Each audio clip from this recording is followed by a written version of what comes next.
Let's talk about a story that history has tried to paint over. It's a story packed with warrior monks, a legendary bandit queen, and an uprising that absolutely rattled the foundations of British rule in India. But the way this story is told, well, that really depends on who's doing the telling. So, were the Sannyasi rebels just a bunch of violent criminals on the hunt for loot? Or were they something more? Could they actually have been one of India's very first organized movements against colonial power? That's the huge question we're going to unpack today. For the British East India Company, the answer was pretty cut and dry. Their official records are just filled with this dismissive, almost contemptuous language. They saw them as nothing more than rootless wanderers, a problem to be managed. Calling them gypsies of Hindustan wasn't just a description, it was a way of branding them as outsiders in their own home. And oh, it didn't stop there. They were systematically painted as the villains of the story, outlaws who dared to defy the new British laws, religious criminals whose ancient traditions were suddenly inconvenient, and, just a simple band of anti-British banditti. This was the official story, the one written by the victors. But to get to the truth, we have to peel back those labels. So who were these people, really? To figure that out, we've got to hit rewind and understand the incredibly important role they played in Indian society for centuries, long before the British showed up. All right, so the rebellion was basically led by two distinct but often allied groups. You had the sannyasis, who were Hindu holy men, ascetics who had given up worldly possessions to follow a spiritual path. And then you had their counterparts, the Fakirs, who were Muslim ascetics, many from the Sufi tradition, following a very similar path. For hundreds of years, these figures were a fundamental part of the social fabric. They were constantly on the move, making pilgrimages to holy sites. And their survival? It depended on charity, alms given freely by absolutely everyone, from the poorest farmer to the wealthiest king. This wasn't just begging, it was a sacred exchange, a cornerstone of how society worked. In return, they gave spiritual guidance. They weren't outcasts, they were deeply, deeply respected. Now, here is the detail that often gets left out of the history books, and it changes everything. These weren't just lone wanderers. Many belonged to highly organized orders that had, essentially, two divisions. You had the Shastradharis, the scholars who mastered scriptures, but you also had the Ostradharis, literally the weapon bearers, who were trained warriors tasked with a sacred duty to protect Dharma, or the righteous moral order. So yes, they were holy men, but some of them were also trained soldiers of faith. So how did these revered and sometimes armed spiritual leaders become full-blown revolutionaries? The answer isn't a single event. It was a rapid-fire, brutal series of crises that pushed the entire region of Bengal to its absolute breaking point. Just look at how quickly this all goes down. In 1764, after the Battle of Buxar, the East India Company's grip on Bengal gets iron tight. They're not just traders anymore. They're the new rulers, with new taxes and new laws.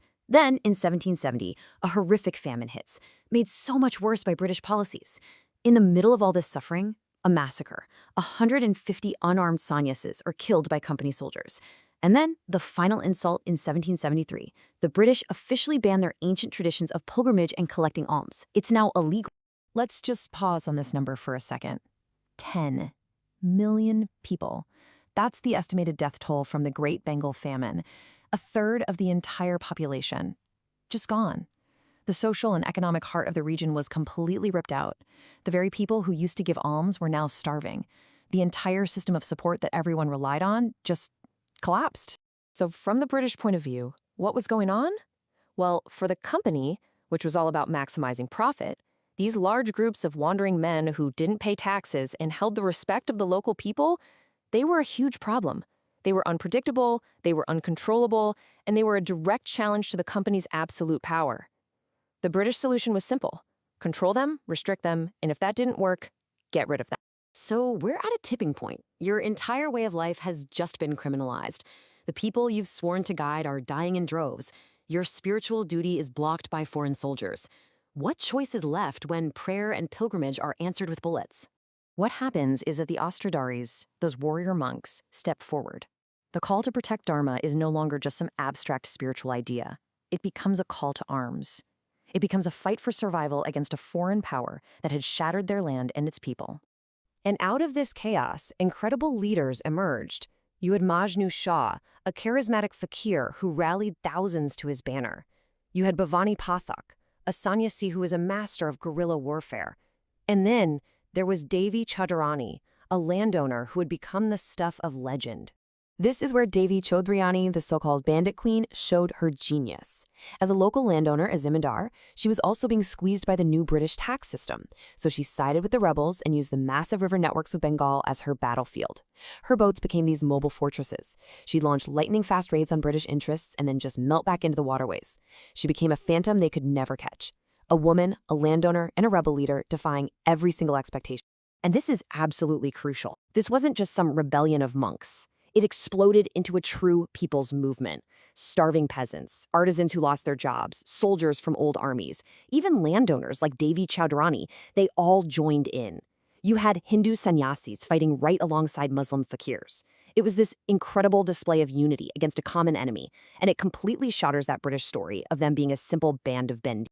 Now, you might be thinking, okay, but the British had a massive, well-equipped army, and you'd be right.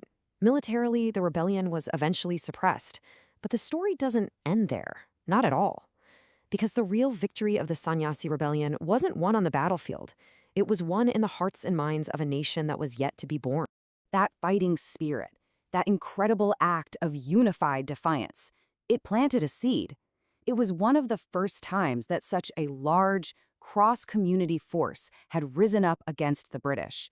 The memory of the warrior monks and the bandit queen lived on, passed down through stories and folklore. And that legend was cemented decades later by the writer Bankim Chatterjee in his famous novel Anandamath. The book is fiction, yes, but its heroes are the sannyasis.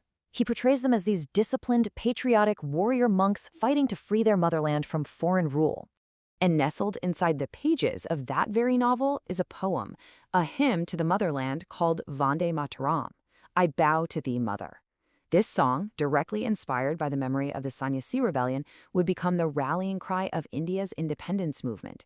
It was sung by freedom fighters as they walked to the gallows, and today it stands as the national song of India. So it all comes back to this. The British called them gypsies and brigands, but their legacy gave a nation its song of freedom. It really makes you wonder, doesn't it? How much of the history that we just accept as true is really just the story that was most convenient for the people who won? So what's your take? Rebels or raiders? It's clear that the stories we choose to tell have real power. What other hidden histories, the ones told by the victors, do you think we should look into next? Drop your ideas in the comments below. And if you found this story as fascinating as I did, do me a favor and hit that like button. And definitely subscribe for more deep dives into the histories that shaped our world. Thanks for watching.